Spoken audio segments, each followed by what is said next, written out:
Mawachithwe la manzi inkukhu ibalekile. Sanibonani molweni, ndiyanamkela kwezaseTV ngesiXhosa.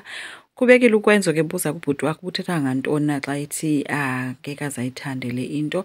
Uvuse athi bafo kukhona into endifuneke ndikuxelele yona. Avele aphele amandla kuNomalanga ngoba eme ngenyawo ahlale phantsi.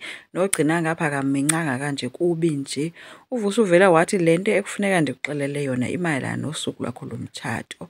Uyabona njengo-best man ndifuna ukukuxelela nge-speech sami endisihlanganisayo.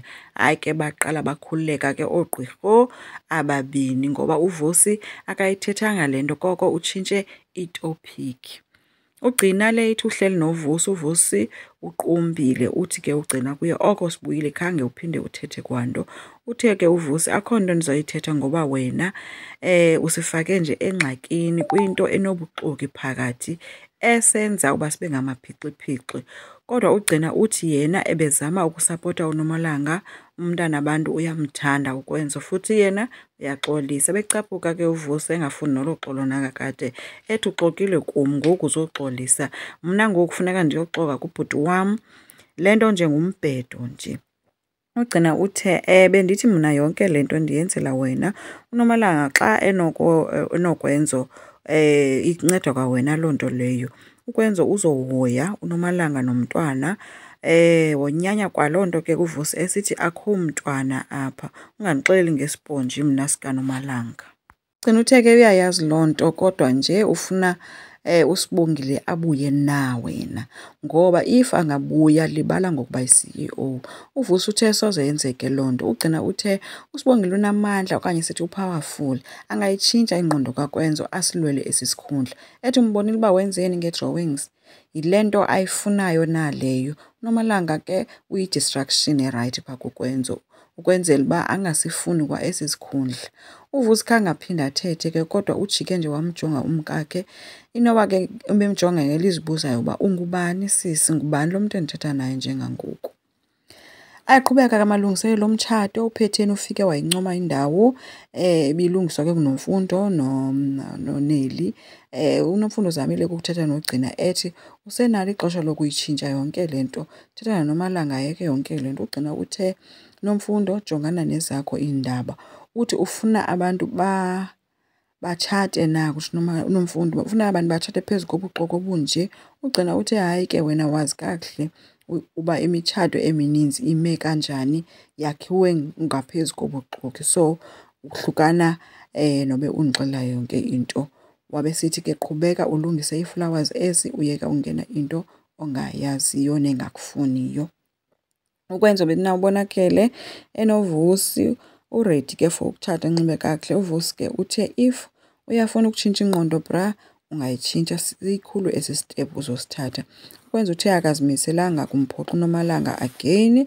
Nonjengaye wafika ke apha ke ephethe igift ethi uyaziqhenya ngaye and ngenye imini uyamazi uba le khampani uzoyiphatha kunye nale family. So uVusi ebenako ukuphoxeka yile ntetha ke kanje ngaye.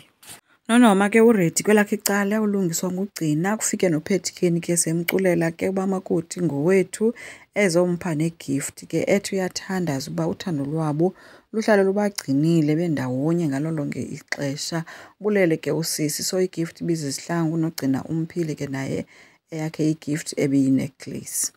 So uNomalanga ke beziselwa amacici ke nguMavis.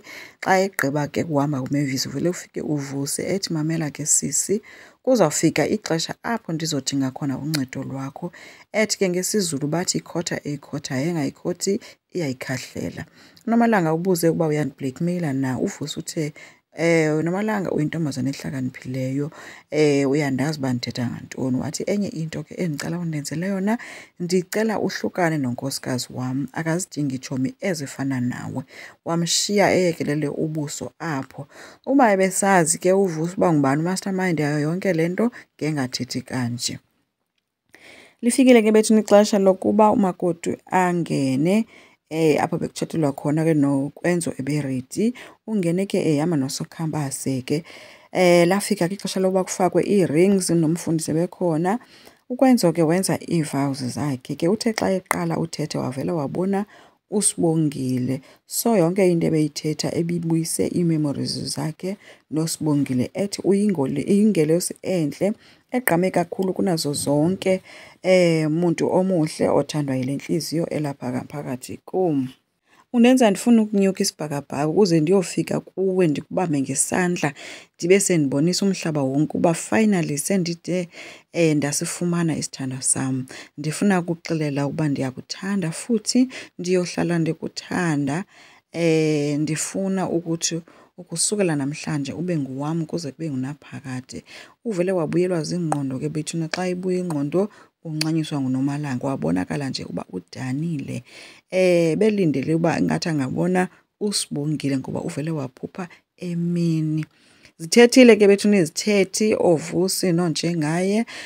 Wabulela abantu bebekhona ke bazongqina yonke le nto lena. Wabe sesithi ke makwenziwe ke u-cheers, ethi uthando lwabo maluqhubeke lube strongo every day. Kumnandi ke beshaya o-cheers ke inguye noSokhabase, kuthiwa socks, kuthiwa omnye yiyo.